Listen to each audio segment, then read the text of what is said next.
யாருக்கு எந்த இடத்துல பிரச்சனை இருக்கோ அங்கெல்லாம் தலை வச்சு ஜெபிங்கன்னு சொன்னாங்க. அப்போ எனக்கு இந்த இடத்துல பலமாக ஒரு அடிபட்டு இருந்துச்சு, அது கிளாட் ஆயிருந்துச்சு. அந்த இடத்துல வச்சிருந்தேன். தும்மும் போது அந்த கிளாட்டிங் ரிலீஸ் ஆயிருச்சு. தும்மும் போது கையை தட்டுங்களேன்.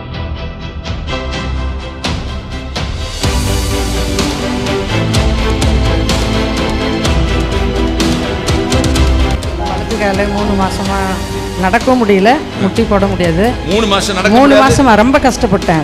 நான் ஆண்டவர்கிட்ட பிடிவாதமா கேட்டேன், என்ன தொட்டது உண்மையானால் இதை சாட்சியா நிறுத்தி எனக்கு பலம் கொடுக்க ஆண்டவரேன்னு கேட்டேன். இப்போதைக்கு நான் முட்டி போடுவேன்.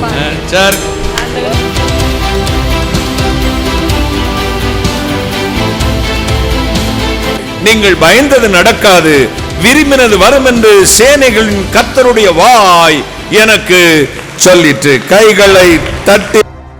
கர்த்தருடைய பரிசுத்த நாமத்திற்கு ஸ்தோத்திரம் உண்டாவதாக. இருந்தவரும் இருக்கிறவரும் வருகிறவரும் இந்த உலகத்தை நியாயம் விசாரிக்க போகிறமாயிருக்கிற என் ஆண்டவராகிய இயேசு கிறிஸ்துவின் இடையணையற்ற நாமத்தை நான் உங்களை வாழ்த்துகிறேன்.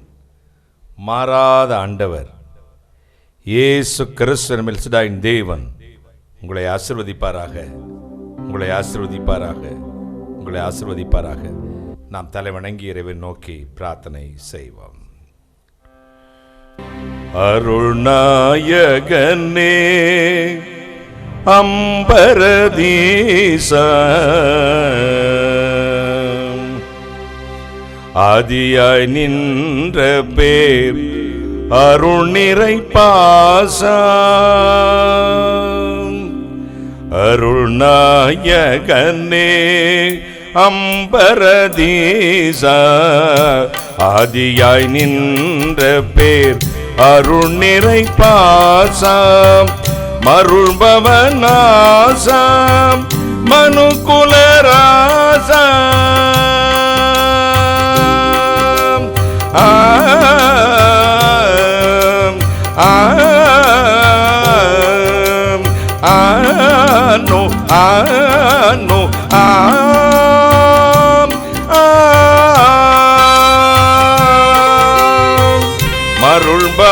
மருள்பவநாசம் மனுகுலராசம். மருள்பவநாசம் மனுகுலராசம். மருள்பவநாசம் மனுகுலராசம்.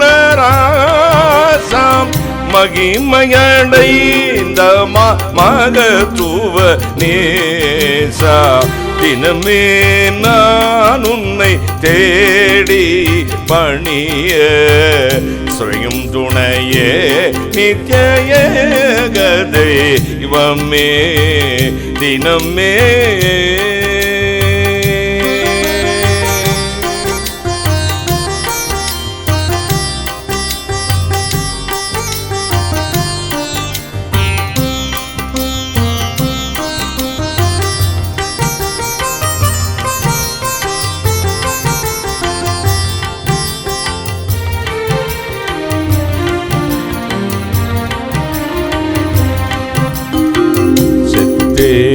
எனக்குள் ஜீவனளித்தாய், எனக்குள் ஜீவனளித்தாய். தீயனன் மேல் திரு தீர்த்தம் தெளித்தாய். முத்தேயல் நன்மை காக மறித்தாய்.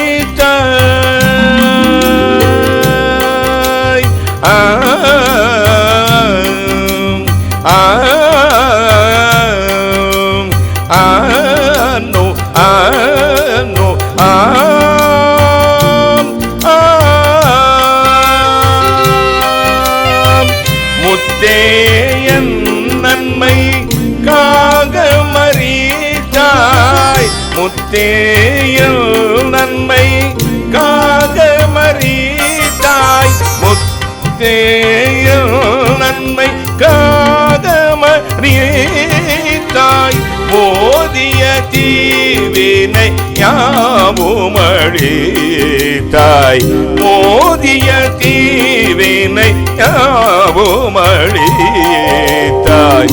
தினமே நான் உன்னை தேடி பணிய செய்யும் துணையே நித்ய ஏக தெய்வமே தினமே.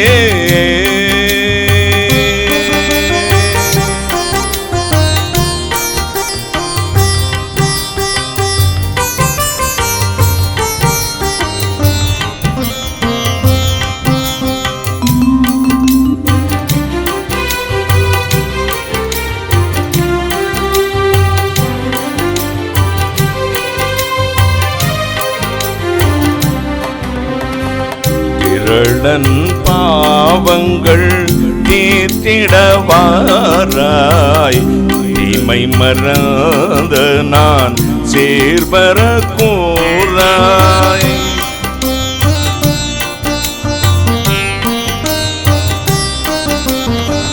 திரளன் பாவங்கள் தீர்த்திடவாராய் தீமை மறந்து நான் சேர்பர கூறாய்.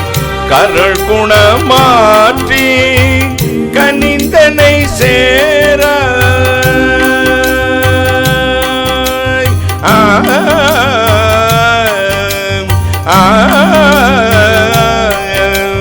ஆனோ ஆனோ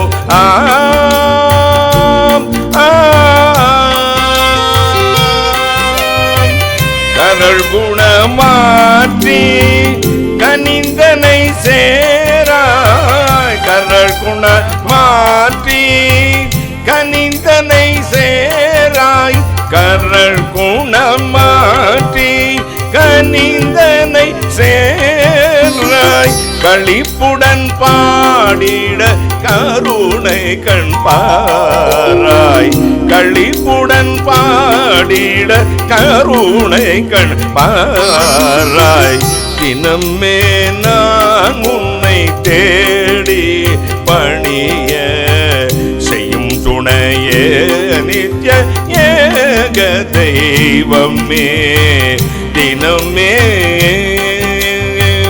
மனநிலை தவறி மருகினேன் நானே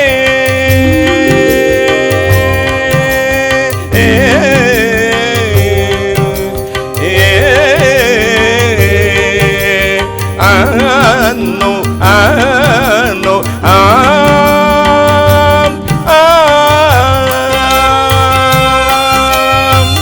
மனநிலை தவறி மருகினே நானே. மனநிலை தவறி மருகுனே நானே. மனநிலை தவறி மருகினே நானே. மாசிலானே அனுகூலன கோனே. மாசிலானே அனுகூலன கோனே. தினமே நான் உன்னை தேடி பணிய செய்யும் துணையே நித்ய ஏக தெய்வமே தினமே.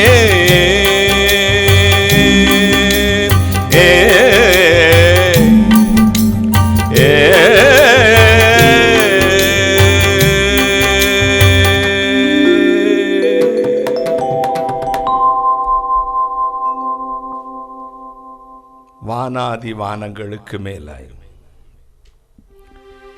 தம்முடைய பரமசிங்காசனத்தில் வீற்றிருக்கிற எங்கள் பரிசுத்தராகிய இயேசு அப்பா, உம்மை நன்றியோடு துதிக்கிறேன், ஸ்தோத்தரிக்கிறேன்.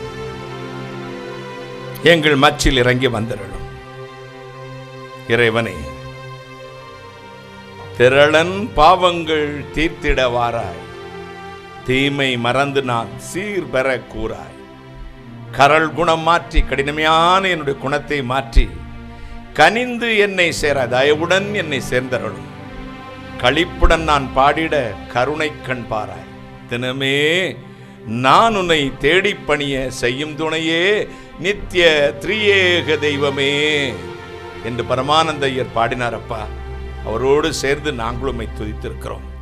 எங்கள் மத்தியில் இறங்கி வந்தருளும், நீசனை மறைத்தருளும், நீர் பேசும், உடைய நாமத்தை மட்டும் மகிமைப்படுத்தும். பரிசுத்த ஆவியின் பரிபூர்ணமான ஆளுகை கொடுக்கிறேன். கர்த்தராகிய இயேசு கிறிஸ்து நாமத்தில் ஜெபிக்கிறேன். உம்முடைய ஆசீர்வாதங்களை பெற்றுக்கொள்கிறேன் பரிசுத்த பிதாவே. ஆமென், ஆமென். உட்கார். இயேசு நல்லவர். ஆமென் சொல்லுங்களேன். இயேசு உயிரோடு இருக்கிறார், எனவே நாம் உயிரோடு இருக்கிறோம். ஒவ்வொரு நாளும் நாம் வாழ்வதும் உயிரோடு இருப்பதும் நான் சுவாசத்தை செவ்வையாய் விடுவதும் ஆண்டவருடைய சுத்த கிருபை. கைகளை தட்டி கர்த்தரை மகிமைப்படுத்தும். வேதம் சொல்லுகிறது, நாம் நிர்மூலமாகாமல் இருப்பது கர்த்தருடைய சுத்த கிருபை. ஆண்டவருடைய ஆலயம் என்பது ஏதோ கடமைக்கு வந்து கும்பிட்டு விட்டு போகிற கூட்டம் அல்ல. ஆவியோடு உண்மையோடு அவரை ஆராதிப்பது, கைகளை தட்டி. அது மட்டுமல்ல, அவருடைய ஆலயங்களுக்கு வரும்பொழுதெல்லாம் ஒரு நம்பிக்கை நமக்கு இருக்கிறது. என் அப்பாவின் வீட்டுக்கு போகிறேன், நான் போய் என் அப்பாவின் வீட்டில் நன்மை நான் திருப்தி அடைய போகிறேன். வேதம் சொல்லுகிறது, உம்முடைய ஆலயமாகிய வீட்டின் நன்மையினால் நாங்கள் திருப்தி அடைவோம். கர்த்தருடைய ஆலயத்துக்கு போவதை போல பாக்கியம் ஒன்றுமில்லை. அது ஆன்லைன் மீட்டிங்காக இருக்கட்டும், நேரடி மீட்டிங்காக இருக்கட்டும், தேவனுடைய வார்த்தை கேட்கும் பொழுது விடுதலை. வேதம் சொல்லுகிறது, அவர் தமது வசனங்களை அனுப்பி அவர்களை குணமாக்குவார். தேவனுடைய ஆவி எங்கே உண்டோ அங்கே விடுதலை உண்டு. யார் மத்தியில் அவர் உலாவுவாராம்? பரிசுத்தர் கூட்டம் மத்தியில் ஜொலித்திடும் சுத்த ஜோதி, துதிகளின் மத்தியிலே அவர் உலாவுகிற தெய்வம். கைகளை தட்டி துதிகளின் மத்தியில், இறைவனை ஸ்தோத்தரிக்கிறதுக்கு மத்தியில், தேவாதி தேவனை மகிமைப்படுத்தும் அந்த கூட்டத்துக்கு மத்தியில் இறைவன் வந்து நிற்கிறார், சந்தோஷப்படுகிறார். சிறு குழந்தை இருக்கிறதே, 10 குழந்தைகள் இருந்தாலும் சரி, அந்த கடைசி குழந்தை இந்த பொக்க வாயோடு மழலை சிரிப்போடு தத்தி புத்தி நடந்து கொண்டு அம்மா அப்பா அப்படி கூப்பிடும் பொழுது அந்த தாய்க்கும் தகப்பனுக்கு ஒரு சந்தோஷம் வரும் பாருங்கள். ஐயோ, அது தேனிலும் இனியது. எனவே வள்ளுவன் சொன்னான், குழலினிது யாழினிது என்பர் தன் மக்கள் மழலை சொல் கேளாதார். குழல்னா ஃப்ளூட், குழல் வாசிக்கிற, நேர்த்தியாக வாசிக்கிற புல்லாங்குழல் இசையை விட, யாழ் வீணையின் சத்தத்தை விட அந்த பிஞ்சு குழந்தை கூப்பிடுகிற சத்தம் இருக்குதே, அது தாய்க்கும் தகவனுக்கும் பேரின்பமா. அதே போல்தான் குழந்தைகளாக இருக்கிற நாம் அப்பா அப்படின்னு அவரை அழைக்கும் பொழுது அவருடைய காதில் தேன் பாயும். வேதம் சொல்லுகிறது, அப்பா என்று கூப்பிடும் பொழுது, பிதாவே என்று அழைக்கும் பொழுது நம்முடைய அத்தனை வேண்டுதலுக்கும் பதில் வந்து விடுகிறது. பரலோகத்திலிருந்து வரும், தேவனுடைய சமூகத்திலிருந்து வரும். மகிமையான தேவன் அதை செய்வார். இன்றைக்கும் அதை செய்ய போகிறார். சரி, இந்த நாளில் நம்முடைய சற்று நேர தியானத்திற்கென்று எடுத்துக்கொண்ட வேத வசனம், அது நீதிமொழிகளின் புத்தகம் 3ஆம் அதிகாரம் 33ஆம் வசனம். நீதிமொழிகள் 3:33 வாசிக்க கேட்கலாம். 3ஆம் அதிகாரம் 33ஆம் வசனம். துன்மார்க்கனுடைய வீட்டில் கர்த்தருடைய சாபம் இருக்கிறது, நீதிமான்களுடைய வாசஸ்தலத்தையோ அவர் ஆசீர்வதிக்கிறார். துன்மார்க்கனுடைய வீட்டில் கர்த்தருடைய சாபம் இருக்கிறது, நீதிமான்களில் வாசஸ்தலத்தையோ கர்த்தர் ஆசீர்வதிக்கிறார். தோஷம் நீங்கிய வீடு, சாபம் நீங்கிய வீடு, தேவனுடைய ஆசீர்வாதம் தங்கும் வீடு. கைகளை தட்டி, நீதிமான் வீட்டில் கர்த்தர் ஆசீர்வாதம் இருக்கிறது. நீதிமான் சிரசில் ஆசீர்வாதம் வந்துட்டு ஃப்ளோட்டிங் கிரவுட், அதாவது வந்துட்டு போறது. ஆண்டவர் நீதிமான் வீட்டில் ஆசீர்வாதம் வந்துட்டு போறது இல்ல, நீதிமான் சிரசில் ஆசீர்வாதம் தங்கும். கையை தட்டுங்களேன், ஒரு அல்லேலூயா. நீதிமான் சிரசில் ஆசீர்வாதம் தங்கும். துன்மார்க்கன் வீட்டில் சாபம், கர்த்தருடைய சாபம் இருக்கும். எத்தனை உபாசம் பண்ணினாலும் சரி, எத்தனை காணிக்கை கொடுத்தாலும் சரி, எத்தனை கேமரா வாங்கி கொடுத்தாலும் சரி, எத்தனை ஃபேன் வாங்கி கொடுத்தாலும் சரி, கர்த்தருடைய வழியிலே நடக்காத ஒரு துன்மார்க்கனுடைய வீட்டில் சாபம் தங்கும். வேதம் சொல், நீதிமான் வீட்டிலே கர்த்தர் ஆசீர்வதிக்கிறார். தோஷம் நீங்கிய வீடு என்ற தலைப்பில் நான் இன்று வசனங்களை திருவுளம் பெற்றுக் கொண்டிருக்கிறேன். உங்களுடைய வசனங்களை பரிமாறிக்கொண்டிருக்கிறேன். ஒரு தோஷத்தை மாற்றக்கூடிய வழிதான் என்ன, மார்க்கம் தான் என்ன? கொரோனா வந்தது, அதற்கு ஒரு வேக்சின் கண்டுபிடித்தார்கள். அது ஒர்க் பண்ணல, அது ரெண்டாவது விஷயம். ஒரு தடுப்பு மருந்து, அல்லது பரிகாரம், சொல்யூஷன், ரெமடி ஏதோ சொல்லலாம். நமக்கு பரிகாரம் மாற்று மருந்து, அதற்கு எதிர்வினை ஆன்டிபயோட்டிக் தானே. அப்போ அதுக்கு எதிர்வினை வேக்சின், தடுப்பு மருந்து, இதையெல்லாம் செலுத்த சொல்லி கண்டுபிடித்தார்கள், கொடுத்தார்கள், செலுத்தி கொண்டோம். இந்த தோஷத்தை தடுக்கும் வழி என்ன? இந்த தோஷம் வராதபடிக்கு உன் வாழ்க்கையில் நீ தொட்டதெல்லாம் தொலங்கும். சில தொட்டதெல்லாம் விளங்கவே விளங்காது, எதை தொட்டாலும் நாசமாக போயிடும். பார்த்துக்கோங்க. ஒரு பல்பை மாட்ட சொல்லி என் அம்மானு கீழே போட்டுருவான். இந்த டைனிங்கிலேருந்து ஹாலுக்கு ஒரு டீ ஒரு காஃபி கப்பில் எடுத்துகிட்டு வாமே, அங்கேருந்து எடுத்து வரதுக்குள்ளே கீழே போட்டு உடச்சிருவான். கார் வருதுடா, வண்டி பார்த்து ஓட்டணுமே, படான்னு போய் அடிச்சிருவாங்க. விளங்காது. ஒன்று, அவன் கையிடுவதை கர்த்தர் ஆசீர்வதிக்க இன்னும் டிக் பண்ணும். Allowed, petition not allowed, rejected. அடுத்து கேர்லெஸ். முதலாவது கர்த்தருடைய ஆசீர்வாதம் இல்லை, ரெண்டாவது கேர்லெஸ், மூன்றாவது தனக்கு எல்லாம் தெரியும் என்ற மமதை. 3 காரியங்கள் ஒரு மனிதனுக்கு அழிவை கொண்டு வந்துவிடும், தோஷத்தை கொண்டு வரும், சாபத்தை கொண்டு வரும். வல்லவனுக்கு வல்லவன் வையகத்திலும் உண்டு. ஒருவன் கம்ப்யூட்டரில் மேதையாக இருந்தால் அவனோட மேதை இன்னொருத்தன் இருப்பான். ஒருத்தன் இசையில் ஞானியானால் அவனுடைய ஞானி ஒருத்தன் இருப்பான். ஒருத்தன் விளையாட்டில் பெரிய ஆளாக இருந்தால் உன்னையோட பெரிய ஆள் இருப்பான். எனக்கு தான் எல்லாம் தெரியும், எனக்கு எல்லாம் தெரிஞ்சுன்னு கூகுளில் பார்த்துக்கிட்டேன்ல அப்படின்னா, இப்போ பார்த்துக்கிட்டே இரு. கூகுளில் பற்றி உங்களுக்கு தெரியாது, அங்கே எல்லாமே கண்டுபிடிச்சிருக்கான். நல்லது தான். கூகுள் எதை தட்டினாலும் பதில் கொடுக்கும். ஆனால் 5 வயசு பிள்ளையும் அசிங்கமானதை கேட்டால் கொடுக்கும், 50 வயசு ஆள் அசிங்கமானதை கேட்டாலும் கொடுக்கும். அதுக்கு பகிர்த்து பார்க்க தெரியாது. ஆண்டவர் தான் பகிர்த்து பார்த்து கொடுக்குறவர். கைகளை தட்டி 5 வயசு பிள்ளைக்கும் ஆபாசமான படம் வரும், 25 வயசு பையனுக்கும் ஆபாசமான படம் வரும். அதில் ஒரு கொஸ்டின் கேட்பாங்க, 18 years old அப்படின்னு கேட்பாங்கல்ல.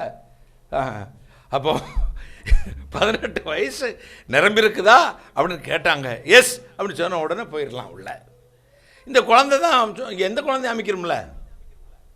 அப்போ ஆண்டவருக்குத்தான் தெரியும் நல்லது எது, கெட்டது எது, தோஷம் எது, ஆசீர்வாதம் எது, உன் வாழ்க்கைக்கு ஆசீர்வாதமானது எது, இதோ தோஷமானது எது கர்த்தருக்கு. God knows everything and all. கைகளை தட்டி. அதாவது தோஷம் எது, நன்மை எது, நல்லது எது, கெட்டது எது, உன் வாழ்வின் எதிர்கால திட்டம் எது என்பது ஆண்டவருக்கு தான் தெரியும். 5 வயசு பையன் கையில் கத்தி கொடுக்கக்கூடாது, கையக்கே வெட்டிக்கிடுவான். 5 வயசு பையன்கிட்ட பைக்கை கொடுக்கக்கூடாது. ஒரு 25 வயசு 20 வயசு வந்தது, இந்த பைக்கை வச்சுன்னா அவன் ஓட்டிகிட்டு போய்ட்டு க்ளீனாக கொண்டு வந்துடுவான். எனக்கும் பைக் ஓட்ட தெரியும் தாத்தா அப்படின்ட்டு இவர் ஓட்டுறான்னு வச்சுக்கோங்களேன், சப்பையை பிச்சிருவேன். ஏதோ எடுத்து ஓட்டினான காதுக்கு நியூஸ் வந்துச்சு, அன்னையோடு அவன் பிரிச்சிருப்பேன் பார்த்துக்கோங்க. ஏன்னா அரசாங்க விதிக்கும் அது முரண்பாடு, அரசாங்க சட்டத்துக்கு முரண்பாடு தானே அது. லைசன்ஸை எத்தனை வயசில் கொடுப்பான்? 18 வயசில் லைசன்ஸே இல்லாமல் ஒருத்தன் எனக்கு வண்டி ஓட்டினான் பார்த்துங்க. ஒரு காலத்தில் 18 வயசு ஆனது போய் லைசன்ஸ் எடுனேன். லைசன்ஸ் எடுத்த பிறகு எனக்கு அப்படியே நிம்மதியாக இருந்துச்சு. நம்ம வாழ்க்கையில் தோஷத்தை மாற்றுகிற வழி உண்டு, சாபத்தை மாற்றுகிற வழிகள் உண்டு. கலாத்தியர் 3:13 வாசிக்க கேட்போம். கலாத்தியர் 3:13. மரத்திலே தூக்கப்பட்ட எவனும் சபிக்கப்பட்டவன் என்று எழுதியிருக்கிறபடி கிறிஸ்து நமக்காக சாபமாகி நியாயப்பிரமாணத்தின் சாபத்திற்கு நம்மை நீங்களாக்கி மீட்டுக் கொண்டார். மரத்திலே தூக்கப்பட்ட எவனும் சபிக்கப்பட்டவன் என்று எழுதியிருக்கிறபடி கிறிஸ்து இயேசு நமக்காய் சாபமாகி நியாயப்பிரமாணத்தின் சாபத்திலிருந்து நம்மை நீங்களாக்கி மீட்டுக் கொண்டார். இந்த நியாயப்பிரமாணத்தின் சாபம் என்ன? உபாகமம் 28ஆம் அதிகாரம் 1 12 கடைசி வரை வாசித்து பாருங்களேன். அங்கே நியாயப்பிரமாணத்தின் சாபம் என்றால் என்ன? கர்த்தருடைய கட்டளைக்கு கீழ்ப்படுகிற மனுஷன் மேல் ஆசீர்வாதமும் கர்த்தருடைய கட்டளைக்கு கீழ்ப்படியாத மனுஷன் மேல் சாபம் அங்கு எழுதப்பட்டிருக்கும். இந்த சாபத்தை வகையறுத்து பார்த்தோமானால் முடிவிலே 3 விதமான சாபம் விளங்கும். 1 வியாதி, 2வது வறுமை, 3வது 2ஆம் மரணம், அதாவது நரகம். இது 3ம் கர்த்தருடைய கட்டளைக்கு கீழ்ப்படியாத மனுஷன் மேல் வருகிற நியாயப்பிரமாணத்தின் சாபம். சரி, ஒரு சட்டம் போட்டுட்டான்னா அந்த சட்டத்தை மக்களவையில் முதல்ல நிறைவேற்றணும், அப்புறம் மாநிலங்களவை லோக்சபா ராஜ்யசபா ரெண்டுலையும் நிறைவேற்றிட்டு அப்புறம் யாருக்கு போனோம் ஒப்புதலுக்கு? அப்புறம் யார்கிட்ட போனோம்? நீ சொல்லு. பார்லிமெண்ட்டை அப்புறம் என்னது இன்னொன்று இருக்குதுங்க, மாநில ராஜ்யசபா லோக்சபா ரெண்டையும் நிறைவேற்றிட்டு வேற யார்கிட்ட போனோம்? அதையும் யோசிச்சு சொல்கிற. அப்போ பிரசிடென்ட்டுக்கு அவருக்கு ஒப்புதல் கொடுத்தா தான் அந்த சட்டம் இம்ப்ளிமெண்ட் பண்ண முடியும். அந்த சட்டத்துக்கு மாற்று சட்டம் எழுத வேண்டும். இப்போ நியாயப்பிரமாணத்தின் சாபத்தை மாற்ற வேண்டும் என்று பிதாவின் உள்ளம் மனிதன் மேல் தாங்கல் கொண்டு மனஸ்தாபப்பட்டு வேறொரு சட்டம் எழுத வேண்டும் நினைத்த போது அந்த சட்டத்தினால் வரும் நஷ்டத்துக்கு பரிகாரம் கொடுக்க வேண்டும். இவ்வளோ நஷ்டமாகும்ல. இப்போ ஒரே நாளில் நம்முடைய பிரைம் மினிஸ்டர் பண இழப்பை செஞ்சிட்டாரு. பண இழப்பு செய்யறதுக்கு முன்னாடி என்ன யோசிச்சிருக்கணும்? இதில் வர்ற நஷ்டம் வந்துச்சுன்னா எப்படி சரி கட்டுறது அப்படின்னு பிளான் இருக்கணும். மதமாற்ற தடை சட்டம் அப்படின்னு அந்த அம்மா 2004 முன்னாள் முதலமைச்சர் அவர்கள் கொண்டு வந்தார்கள். அதனால எத்தனை பேர் பாதிக்கப்படுவாங்க, அவங்களுக்கு பரிகாரம் என்ன அப்படிங்கிறத முதல்ல யோசிக்கணும். நல்ல ராஜா அப்படிதான். நல்ல நேற்று வாச்சமே ராஜாவின் இருதயம் எப்படி? நீதிமொழிகள் 25 அதிகாரம் 5 வசனம். 25:5 ராஜாவின் முன்னின்று துஷ்டரை நீக்கிவிடு, அப்பொழுது அவருடைய சிங்காசனம் நிலைநிற்கும், நீதியினால் நிலைநிற்கும். ராஜாவின் சமூகத்திலிருந்து துஷ்டனை முதல்ல நீக்கணும். ராஜா நல்லவனா இருப்பான், கூட இருக்க சிங்கடிக இருக்கு பார்த்தீங்களா, அந்த ராஜாவுக்கு எடுத்து போடும். நல்ல ஆலோசனை சொல்லாமல் இப்படி செய்யுங்கன்னு சில தீவிரவாதிகள் மதவாதிகள், சில சட்டம் ஃபினான்ஸே தெரியாது பொருளாதாரமே தெரியாதவர்களை மந்திரியாக வைத்துக் கொண்டால் அந்த பிரைம் மினிஸ்டருக்கு அல்லது முதலமைச்சருக்கு யார் சொல்லித் தருவார்?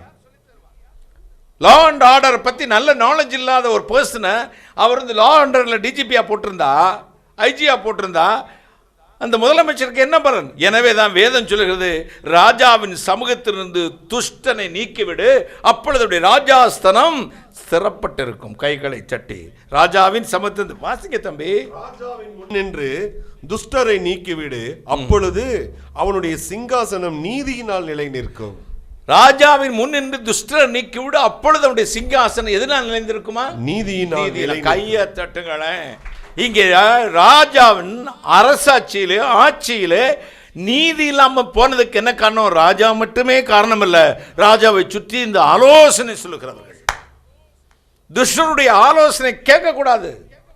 நாம் ஒரு பிரைம் மினிஸ்டர் செலக்ட் பண்றோம்னா அவர் தாய் அல்லது நமக்கு தகப்பன். ராஜா இது மக்களாட்சி. ஒரு சீஃப் மினிஸ்டர் ஒரு முதல் மந்திரியை தேர்ந்தெடுத்தோம்னா அவர் சொன்னார், நம்முடைய முதலமைச்சர், அந்த வார்த்தை எனக்கு ரொம்ப சந்தோஷமான வார்த்தை. எலெக்ஷனில் ஜெயிச்சுட்டு வந்தவனுமே நன்றி செலுத்தும் போது, ஓட்டு போட்டவர்களுக்கும் ஓட்டு போடாதவர்களுக்கும் நான் முதலமைச்சர், ஓட்டு போட்டவர்கள் சந்தோஷப்பட விடணும், ஓட்டு போடாதவர்கள் இவருக்கு போய் நம்ம ஓட்டு போடாமல் விட்டுட்டோமே அப்படிங்கிற அவருடைய மனஸ்தாபப்பட வேண்டும். அப்படி நான் அவர்களுக்கு நன்மை செய்வேன். அந்த உள்ளத்தை பார்த்தீங்களா? 2 பையலை பார்த்தேன்ப்பா. ஒரு பையன் படிச்சுட்டு நல்லா இருக்கான், ஒரு பையன் தருதலையா கஞ்சா குடியாக கிடக்குறான். ஆனால் 2 பையலுக்கும் ஒரே மாதிரி தட்டில் சாப்பாடு போட்டு கறிக்குழம்பு ஊற்றி சாப்பாடு எல்லாம் வச்சு தாய் சாப்பிடுங்கம்மா கிளேம்பா. அந்த கஞ்சா குடிக்கிறவன் குறைக்கிறதும் இல்லை, அந்த நல்லா படிக்கிறவனுக்கு கூடுதல் கொடுக்கிறதும் இல்லை. தாயின் உள்ளம். இந்த ராஜாவின் சமூகத்திலிருந்து துஷ்டரை நீக்கிவிடும் பொழுது அவருடைய ராஜாசனம் நீதியினால் நிலை நிற்கும். இப்போ ஒரு சட்டத்தை எழுதிட்டு அந்த சட்டத்தை மாற்று, அதான் வேண்டாம், இந்த சட்டம் நல்லா இல்லை, மக்களுக்கு பிரயோஜனம் இல்லை அப்படின்னு ராஜா என்னன்னாருன்னா அதுக்கு மாற்று சட்டம் இயற்றப்படும். அதுக்கும் terms and condition, rules and regulation, அதற்குரிய புரோட்டோகால், ஒரு மரபு இருக்கிறது. அந்த மசோதாவை பார்லிமெண்ட்டில் அறிமுகப்படுத்த வேண்டும், ஆர்கியூமெண்ட் பண்ண வேண்டும், விவாதிக்க வேண்டும், அப்புறம் ஓட்டெடுப்பு நடத்த வேண்டும். அதில் எஸ்ன்னு வந்தால் எது பாஸ் ஆச்சுன்னா அப்புறம் ராஜ்யசபா போக வேண்டும், அங்கேயும் ஆர்கியூமெண்ட் பண்ண வேண்டும், அதுலேயும் ஓட்டெடுப்பு நடத்த வேண்டும். அங்கேயும் எஸ்ங்கிற பிறகு தான் அது ஜனாதிபதிக்கு அனுப்பப்படும். அங்கே ஜனாதிபதி மண்டக்கடத்தில் இருக்காரன்னு நம்ம தெரியாது, அவர் ஒப்புதல் சொன்னால் தான் அந்த சட்டத்தை அமல்படுத்த முடியும். இத்தனை காரியங்களும் செய்து முடித்து இதுக்கு கொஞ்சம் நஷ்டம் வரப்போகுது. இதுக்கு பதில் என்ன செய்யலாம் என்று சொல்லி பிதா யோசித்த பொழுது, நியாயப்பிரமாணத்தின் சாபமாகிய சட்டத்தை, கண்ணுக்கு கண், பல்லுக்கு பல், ஜீவனுக்கு ஜீவன், இப்படி இருந்த சட்டத்தை மாற்றி எழுதி வறுமை, வியாதி, இரண்டாம் மரணமாக நரகம், இது மூன்றையும் அழித்து, இது மூன்றும் கர்த்தருடைய கட்டளைக்கு கீழ்ப்படியாத மனிதன் மேல் வருகிற தோஷம், சாபம் என்பதை மாற்றி கிருபையின் பிரமாணம் என்ற ஒரு பிரமாணத்தை உண்டாக்க தேவன் சித்தம் கொண்டார். அதற்கு பரிகாரமாக தான் ஒரே மகன் இயேசு கிறிஸ்துவை விலை கொடுத்தார். கைகளை தட்டி இயேசு கிறிஸ்து என்னும் ஜீவனுடைய ஆவியின் பிரமாணம் நம்மை பாவம், மரணம் என்பவனின் பிரமாணத்தின்று விடுதலையாக்கிற்று. ஒரு சட்டத்துக்கு நஷ்டம் வரும்பொழுது அந்த சட்டத்துக்கு பரிகாரமாக விலையேற பெற்ற பேதுரு சொல்லுகிறார், நீங்கள் வெள்ளியினாலும் பொன்னினாலும் மீட்கப்படாமல் விலையேறப்பெற்ற ஆட்டுக்குட்டின் ரத்தத்தினாலே மீட்கப்பட்டீர்கள். நம்ம வெள்ளி கொண்டோ பொன் கொண்டோ கஜானாவில் லஞ்சம் கொண்டோ அல்ல, விலையேறப்பட்ட, விலை மதிக்க முடியாத ஒரு ரத்தம் சிந்தப்பட்டு இந்த தோஷம் நம்மை விட்டு நீங்கியது. ஹல்லேலூயா, ஹல்லேலூயா, ஹல்லேலூயா, ஹல்லேலூயா. சீபடி அஞ்சி அஞ்சி சோர நின்றன் சஞ்சலங்களை நான் சொல்லி, அலை கடல் துரும்பு போல மலைவு கொண்டே நான் ஐயோ. அஞ்சி அஞ்சி சோர நின்றன் சஞ்சலங்களை நான் சொல்லி, அலை கடல் துரும்பு போல மலைவு கொண்டே நான் ஐயோ.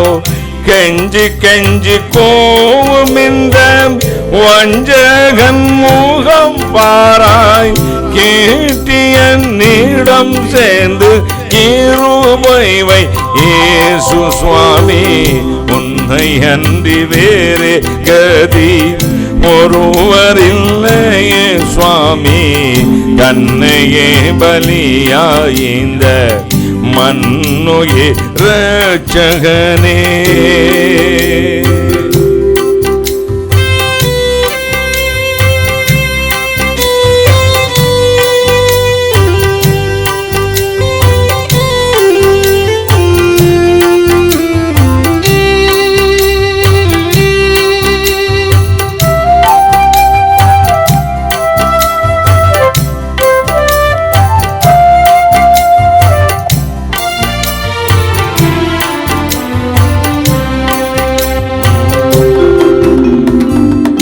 எச்சனை கட்டாலும் தேவ பக்தி ஏதுமற்ற பாவி, எவ்வளவு புத்தி கேட்டும் அவ்வளவு காதி தோஷி.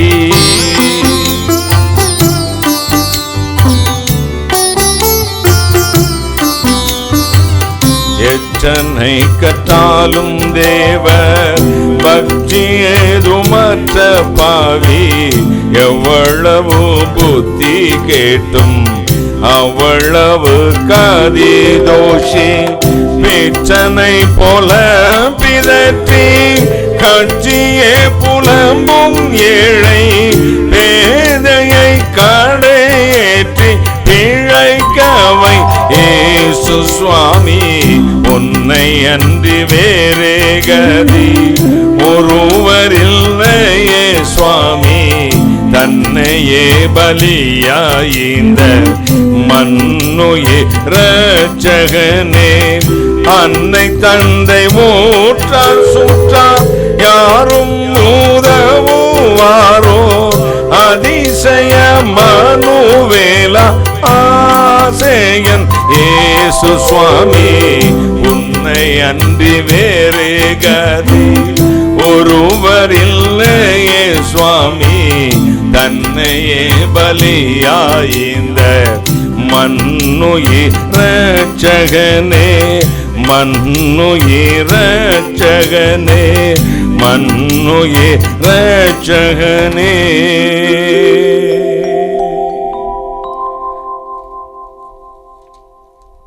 ஒரு பக்தன் சொல்லுகிறான், ஆசையோடு பாவமதில் அலைந்து திரிந்தேனே, அன்புள்ள பிதாவுமை விட்டகன்று விரிந்தேனே.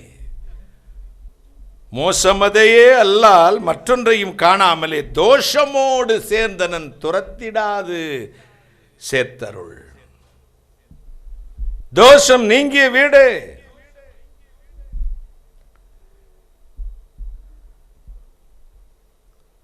நீதிமானின் சிரசில் ஆசீர்வாதம் தங்கும்.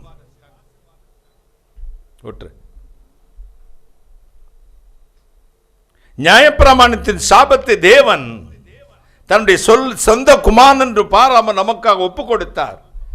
எனவே மரத்திலே தூக்கப்பட்ட எவனு சபிக்கப்பட்டவன் என்று எழுதியிருக்கிறபடியே கிறிஸ்து இயேசு நமக்காய் சாபமாகி நியாயப்பிரமாணத்தின் சாபத்தில் இருந்து நம்மை நீங்களாக்கி மீட்டுக் கொண்டார். இயேசு சாபமானாராம். இதற்கு வேதம் சொல்கிறது, நாம் தேவனுடைய நீதியாகும்படி பாவமில்லாத அவரை நமக்காக தேவன் பாவமாக்கினார்.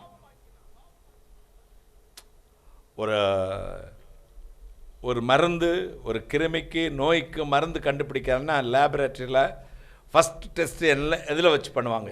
எதை கேள்விப்பட்டிருக்கீங்களா? எதுக்கு பண்ணுவாங்க? அல்லது யார் சொன்ன? முயல் கரெக்ட் தான். ரேபிட் தானா? முயல் பாவம் சாதுவானது. அதை போட்டு அதற்கு இந்த இன்ஜெக்ஷனை போட்டு முதலில் அந்த வியாதி உள்ள வைரஸ் எடுப்பாங்க, அந்த முயலில் செலுத்துவார்கள் அல்லது இந்த எலியில் செலுத்துவார்கள். அந்த வியாதியின் கொடூரம் அந்த முயலை வாட்டும், அந்த வியாதியின் கொடூரம் அந்த எலியை வாட்டும். அங்கும் இங்கும் கூட்டுக்கள் சமாதானமற்று துடிக்கும் பாருங்கள். போகும் ஓடும் வலி தாங்கும்பட துடியாய் துடிக்கும். அதற்கு பின்புதான் தங்கள் கண்டுபிடித்த மருந்தை அந்த முயலுக்கு செலுத்துவார்கள். அதற்கு பின்பு சுகமாகிறதா என்று பரிசோதனை வெற்றி அடைந்தால் அதை மனிதர்களுக்கும் செலுத்தி பார்த்து அந்த மருந்தை பயன்படுத்த ஆரம்பிப்பார்கள். தோஷம் நீங்க வேண்டும். இந்த தோஷத்தை யார் மீது வைத்தார்கள் தெரியுமா? இயேசு கிறிஸ்து மீது. வேதம் சொல்லுகிறது, அவர் பாவமானார், இயேசு சாபமானார், நம்முடைய துக்கங்களை சுமந்தார், பாடுகளை சுமந்தார், நம்முடைய வாழ்க்கையில் இருக்கிற அத்தனை விதமான வியாதிகளையும் சுமந்தார். தேவாதி தேவன் சிலுவையில் அத்தனையும் சுமந்தார். புழுவை போல துடித்தார்.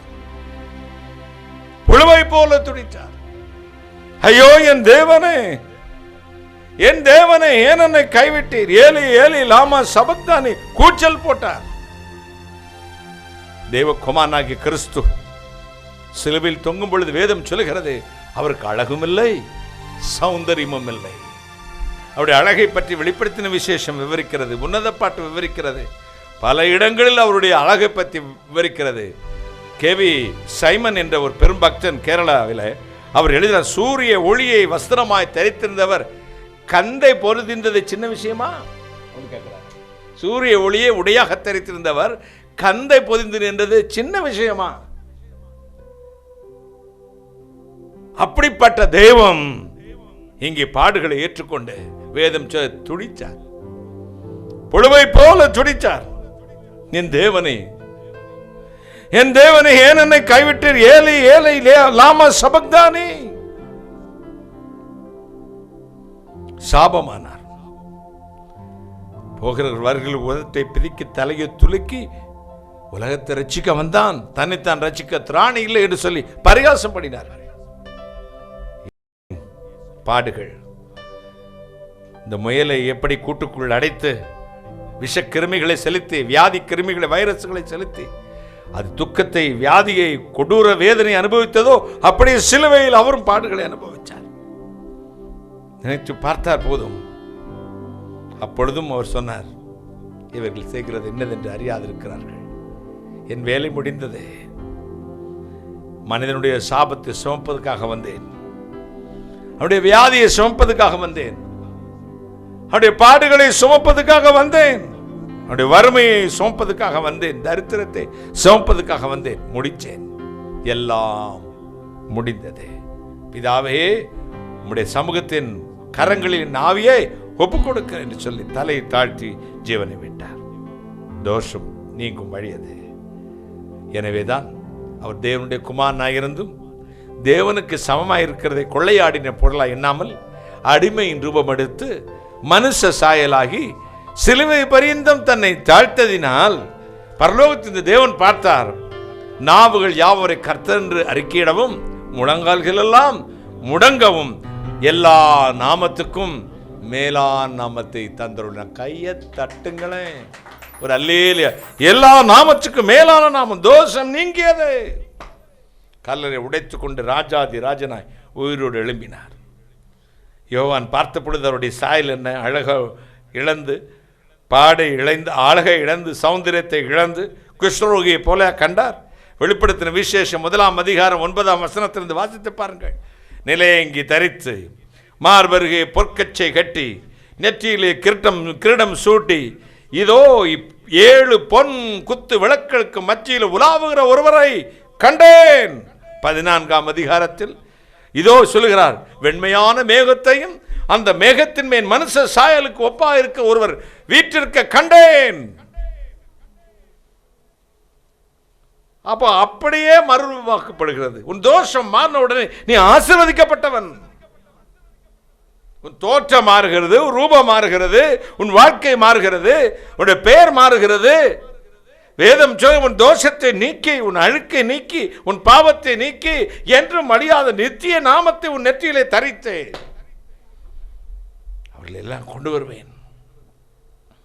துன்பப்பட்டவர்கள், துயரப்பட்டவர்கள், வேதனைப்பட்டவர்கள் அத்தனை பேர்களையும் கொண்டு வந்து வெண்ணங்கி தரித்து குர்த்தோலை பிடித்து தேவனுடைய சிங்காசனத்திற்கு முன்னால் நிற்பார்கள்.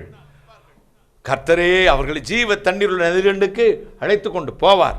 அவரே தன் கரத்தை நீட்டி 7 நட்சத்திரங்களை வைத்திருக்கிற கரம் உன் கண்ணீரை துடைக்குமாம். கைகளை தட்டி உன் முகத்தின் கண்ணீரை துடைக்கும். எத்தனை சந்தோஷம்! ஆண்டவர் தோஷத்தை மாற்றுவார். உங்கள் வீட்டின் தோஷம், உங்கள் வாழ்க்கையின் தோஷம். நாங்கள் இந்துவா இருக்கும் பொழுது சொல்லுவாங்க, செவ்வாய் தோஷம் உள்ள பிள்ளைக்கு கல்யாணமே ஆகாது என்று. தோஷத்தை நீக்க சில பரிகாரம் வைத்திருக்கிறார்கள் பெரியவர்கள். நமக்கும் தோஷத்தை நீக்கும் ஒரு பரிகாரம் இருக்கிறது. அந்த பரிகாரத்துக்கு பெயர் இயேசு கிறிஸ்து, கர்த்தனாகிய இயேசு கிறிஸ்து. அவர் நாமத்தை ஏற்றுக்கொண்டு எத்தனை பேர்களோ அத்தனை பேர்களுடைய பிள்ளைகளாகும்படி அதிகாரம் கொடுத்தார். அது மட்டுமல்ல, இருட்டிலிருந்து வெளிச்சத்து, தோஷத்திலிருந்து ஆசீர்வாதத்துக்கு கொண்டு வந்த பொழுது உனக்கு ஒரு பெரிய அந்தஸ்தை கொடுத்து, ஒரு ராஜ பதவியை கொடுத்த. 1 பேதுரு 2:9 சொல்கிறது, அந்த ஆகாரத்தின் தம்முடைய ஆச்சரியமான ஒளியத்துக்கு வரவழைத்தவருடைய புண்ணியங்களை அறிவிக்கும்படிக்கு நீங்கள் தெரிந்து கொள்ளப்பட்ட சந்ததியும் ராஜரீக ஆசாரிய கூட்டமும் பரிசுத்த ஜாதியும் அவருக்கு சொந்தமான ஜனமா இருக்கிறீர்கள். 1 பேதுரு 2 அதிகாரம் 9 வசனம். சொந்தமான ஜனம், பரிசுத்த ஜாதி, ஆசார், இதோ Royal society, the world, Royal family in the world. ராஜரீக புரோகித வர்க்கம். மலையாள பைபிள் ராஜரீக புரோகித வர்க்கம். அந்த பிரீஸ்ட் கூட ராயலாக தான் இருக்கணுமா, ராயல். நான் 36 ஆண்டுகள் கர்த்தருடைய ஊழியத்தை செய்கிறேன். அன்னைக்கு ஒரு சட்டை ஒரு பேண்ட்டை வச்சுக்கிட்டு ஓடும்போதும் ஒரு டையும் கட்டி அப்பவும் சொல்லுவேன், ஐ ஆம் சரவுண்டட் பை ஆல்மைட்டி காட். எந்த மனுஷன்ட்டையும் நான் என்னை தாழ்த்தினதில்லை. தாழ்த்தினா ஒன்றுமில்லை, நான் பிச்சைக்காரன், நீங்கள் பணக்காரன், அப்படி பார்த்ததில்லை. எந்த மனுஷன்ட்டையும் நான் ஒன்றுமில்லாதவன் என்று சொன்னதும் இல்லை, சொல்ல போகிறதும் இல்லை. அப்பவும் சொன்னேன், ஒத்த பேண்ட் ஒத்த சட்டையை தினம் வாஷ் பண்ணி போட்டு இந்த சிரட்டை கறியில் போட்டு அயன் பண்ணுற அயன் பாக்ஸை வச்சு அயன் பண்ணி காலர்லாம் பிஞ்சுக்கிட்டு போகும். அப்பவும் சொல்லுவேன், ஐ ஆம் சரவுண்டட் பை ஆல்மைட்டி காட். இது ஒரு இன்டர்நேஷனல் மினிஸ்ட்ரியை மாற்றினா உலகமெங்கு மக்களை கொடுத்தார். ஆசீர்வதிக்கப்பட்ட ஊழியமாய் மாற்றியிருக்கிறார். லட்சக்கணக்கான மக்கள், 7 லட்சத்துக்கும் அதிகமான மக்கள் நம்முடைய ஊழியத்தில் மூலமாக இயேசு கிறிஸ்துவை ஏற்றுக்கொண்டு சபைகள் இணைக்கப்பட்டிருக்கிறார்கள். கைகளை தட்டி இப்பவும் சொல்றேன், ஐ ஆம் சரவுண்டட் பை ஆல்மைட்டி காட். நீ சாதாரணமானவன் அல்ல. நாளைக்கு நீ பெரிய படிப்பு படித்து குரூப் 1 2 எழுதி கலெக்டரே ஆகிட்டா கூட அது எனக்கு பெரிய வேலையாக தெரியாதுடா. நாளைக்கு பெரிய இன்ஜினியர் ஆகிட்டார், லெக்சரர் ஆகி டாக்டரேட் படித்து பிஹெச்டி படித்து, நான் நினச்சது மாதிரி பிஹெச்டியே படித்து இதோ காலேஜில் ஒரு ப்ரொஃபஸர் ஆகிட்டா கூட எனக்கு பெருசாக தெரியாது. அந்த ராஜரீக ஆசாரிய கூட்டம் இருக்கிறது, அந்த பதவிக்கும் பிரசிடென்ட்டும் முழங்கால் போடுவார், சிஎம்எம் முழங்கால் போடுவார். இங்கே நின்ன மேயர்கள் எம்எல்ஏக்கள் எனக்கு வந்தாங்க, எல்லா எம்எல்ஏக்கும் மக்கள் போய் தான் சால்வை போற்றுவாங்க. அவங்க வந்து எனக்கு சால்வை போற்றி ஒரு ஆசீர்வாதம் பண்ணுங்க ஃபாதர். நேற்று கூட நம்ம இந்த கவுன்சிலர் ஜெயிச்சவங்க அவர் வந்தார், ரொம்ப சந்தோஷம் ஃபாதர், ஏன்னா ஒரு ஆசீர்வாதம் பண்ணுங்க ஃபாதர். நம்ம யாருக்குமே சொந்தமானவங்க இல்லை, பொதுவானவர்கள். ஆனால் நாம தானே ஒரு கவுன்சிலருக்கு, நாம தானே ஒரு எம்எல்ஏக்கு, நாம தானே ஒரு மினிஸ்டருக்கு, நாம தானே ஒரு பிரைம் மினிஸ்டருக்கு, நாம தானே ஒரு சீஃப் மினிஸ்டருக்கு சால்வை பற்றி ரெஸ்பெக்ட் பண்ணணும். அவங்க வந்து நாமளே ரெஸ்பெக்ட் பண்ணுறாங்க. இங்கே தாங்க உள்டா எப்படி இருக்கு பாரு. அப்போ கர்த்தர் ராஜாக்களும் பிரபுக்களும் உட்கார ஸ்தானத்தில் உட்கார பண்ணுகிறார். சாபம் நீங்கிடுச்சோ, பரிகாரம் பண்ண வேண்டாம். பரிகாரியாகி இயேசுவை உன் இதயத்தில் வைத்துக் கொண்டால் போதும். அவருக்கு பரிகாரி என்று பெயர். இயேசு என்றால் என்ன அர்த்தமாம்? இரட்சகர் என்ற அர்த்தமாம். இயேசு என்றால் இரட்சகர். இத்தனை பெரிய பதவிகளோட உயர்ந்த பதவி தேவ மனுஷன் என்கிற பதவி, தேவனுடைய மனிதன் என்ற பதவி. நம்முடைய வாழ்க்கையிலே ஆண்டவர் நமக்கு கொடுக்கிற அந்தஸ்திற்கு ஆன்மீகவாதிகளுக்கு, உண்மையான ஆன்மீகவாதிகளுக்கு, எல்லா மதங்களில் இருக்கிறார்கள், அதில் வித்தியாசமே இல்லை. உண்மையான ஆன்மீகவாதிகளை ஜனங்கள் அடையாளம் கண்டுக்கிட்டாங்கன்னா ரொம்ப பாக்கியவான்கள். அதே மாதிரி உண்மையான ஊழியர்களையும் கண்டுகொள்ள வேண்டும். கர்த்தருடைய நாமத்தை மட்டும் உயர்த்தி தெய்வத்துக்கு மட்டுமே கனமகிமையை கொடுத்து அவருடைய வார்த்தையை மட்டுமே பேசுகிற தேவ மனுஷனுக்கு, அப்படிப்பட்ட தேவ மனிதர்களை கர்த்தர் ராஜரீக புரோகித வர்க்கம், ராயல் பிரைஸ்ட் அல்லது ராயல் சொசைட்டி, ராயல் ஃபேமிலி அப்படிதான் வைக்கிறார். தேவனுடைய மனுஷன் அன்னைக்கும் ராயலாக தான் இருப்பேன், இன்னைக்கும் ராயல் தான். 30 வருஷத்துக்கு முன்னாடி வாலிப பசங்கள்லாம் டென்சிங்கன் ட்ரெஸ் பண்ணுற மாதிரியே நாங்கள் பண்ணணும், டென்சிங்கன் பிரசங்கம் பண்ணுற மாதிரியே பண்ணணும், நிறைய பேர் சொல்லுவாங்க. இதுக்காகவே நாங்கள் வந்தோடனே பின்னாடியே பார்த்துக்கிட்டே இருப்போம். நீங்கள் நடந்து வர்றது, நீங்கள் ஸ்டேஜுக்கு பின்ன கீழே ஷூவை கழட்டி போட்டு போய் முழங்கால் போட்டு ஜெபம் பண்ணுறது, அப்புறம் முடிஞ்சதும் சாஷ்டாங்கமாக முகங்குப்புற விழுந்து ஜெபம் பண்ணுறது, இதெல்லாம் பார்த்துக்கிட்டே இருப்போண்ணே. உங்கள் ட்ரெஸ் கோடையும் பார்ப்போண்ணே. நான் பிச்சைக்காரன் கிடையாதுங்க. எங்கள் அப்பன் பெரிய ராஜா, கைகளை தட்டி ஏன் எஜமான் பெரிய ராஜா. பேதம் அவருக்கு ஐஸ்வர்ய சம்பன்னர் என்று பெயர். என்ன பேராம்? யூதன் என்றும் கிரேக்கன் என்றும் வித்தியாசமே இல்லை, எல்லோருக்கும் கர்த்தரானவர். யார் கர்த்தரா? எல்லோருக்கும், கிறிஸ்தவனுக்கும், இன்ன ஜாதியானுக்கும், தமிழனுக்கும், மலையாளிக்கும், அமெரிக்காரனுக்கும், இஸ்ரேலனுக்கும் மட்டுமல்ல, எல்லோருக்கும் கர்த்தரானவர். தன்னை தொழுது கொள்கிற யாவருக்கும் ஐஸ்வர்ய சம்பன்னராயிருக்கா. கையை தட்டுங்களேன். எத்தனை சந்தோஷம். நம்மை தேடி வந்து தோஷத்தை மாற்றினவர், தன் உயிரை கொடுத்து நம்முடைய தோஷத்தை மாற்றி ஆசீர்வதித்தவர். துன்மார்க்கன் வீட்டில் சாபம் தங்கும், நீதிமானின் வாசஸ்தலத்தையோ கர்த்தர் ஆசீர்வதிக்கிறார். மரத்திலே தூக்கப்பட்ட ஏவனும் சபிக்கப்பட்டு எழுதியிருக்கிறபடியே கிறிஸ்து இயேசு நமக்காய் சாபமாகி நியாயப்பிரமாணத்தின் சாபத்திலிருந்து நம்மை நீங்களாக்கி மீட்டுக் கொண்டார் என்று. தோஷம் போகும் வழி என்ன? வேத புத்தகம் என்ன சொல்? லேவியாராமம் 14ஆம் அதிகாரம் 52ஆம் வசனம் சொல்லுகிறது, தோஷத்தை நீக்கக்கூடிய வழி என்ன? ஒரு வீட்டில் தோஷம் இருக்கிறது, சாபம் இருக்குதுன்னா அந்த ஆசாரியனை இந்த பாஸ்டரை கூட்டிட்டு வரணும். அவர் அந்த வீட்டை சுற்றி பார்ப்பார். சுற்றி பார்த்துட்டு தோஷம் இருந்துச்சுன்னா என்ன செய்யணுமா? வாசிப்பா. லேவியாராமம் 14ஆம் அதிகாரம் 52ஆம் வசனம். குருவியின் இரத்தத்தினாலும் ஊற்று நீரினாலும் உயிருள்ள குருவியினாலும் கேதுரு கட்டையினாலும் ஈசோப்பினாலும் சிவப்பு நூலினாலும் வீட்டிற்கு தோஷம் கழித்து தொடர்ந்து உயிருள்ள குருவியை பட்டணத்துக்கு புறம்பே வெளியே விட்டுவிட்டு இப்படி வீட்டிற்கு பிராயச்சித்தம் செய்ய கடவன், அப்போது அது சுத்தமா இருக்கும். முடிஞ்சது. ஒரு வீட்டில் தோஷம் இருக்குன்னா அந்த பாஸ்டர் வந்து என்ன செய்யணும், ஒரு மண் கரைசத்தை எடுத்துட்டு வந்து அதில் ஒரு குருவியை பிடிச்சு அந்த குருவியை என்ன செய்யணும், கழுத்தை கிள்ளி அந்த தண்ணியில் விட்டுட்டு ஈசோப்பினால் 7 தரம் அந்த வீட்டுமே தெளிப்பாங்க, அந்த ரத்தம் கலங்கின தண்ணீரை. அப்போ தோஷம் நீங்கும் என்று பிரமாணம். இன்னொன்று, அதுக்கு குருவி இன்னொரு குருவியை மேலே தெளித்து அந்த குருவி என்ன செய்வாங்க, பறக்க விட்டுருவாங்க. தோஷம் வீட்டை விட்டு போயிடுச்சு. இப்பொழுது அந்த வீடு என்ன ஆயிருக்குமா, சுத்தமாகும்.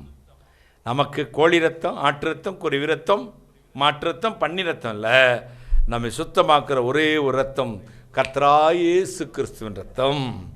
அது தெளிச்ச உடனே என்னாச்சான், ஹல்லேலூயா, ரத்தத்தால் தெளிக்கப்பட்டோம், ஒப்புரவாக்கப்பட்டோம். ரத்தத்தால் தெளிக்கப்பட்டோம். சீதானா எஃபா.